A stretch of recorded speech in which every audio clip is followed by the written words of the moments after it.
கோதுமை உப்புமா எப்படி பண்ணலாம் அப்படின்ற பத்தி இந்த ஒரு வீடியோல பார்க்கலாம். ஃபர்ஸ்ட் வானொலி எடுத்துக்கோங்க.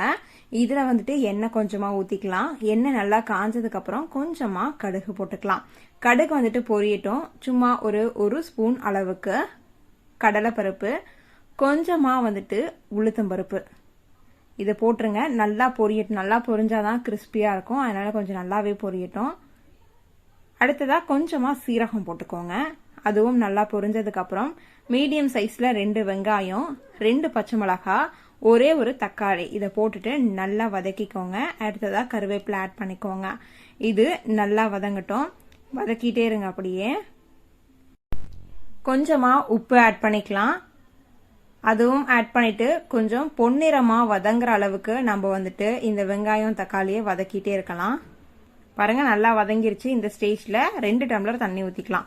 நாங்க 3/4 டம்ளர் தான் அந்த கோதுமை உப்புமா எடுத்திருக்கோம். அது இப்போ தண்ணி கொதிக்குது. இதை நல்லா கிளறிட்டே நம்ம கோதுமை ரவை வச்சிருக்கோம்ல அதையும் கிளறணும். அப்படியே விட்டீங்க அப்படின்னா கட்டி ஆயிடும், நல்லா இருக்காது. அதனால நீங்க போடும் போதுல இருந்தே இந்த மாதிரி நல்லாவே கிளறிட்டு இருக்கணும்.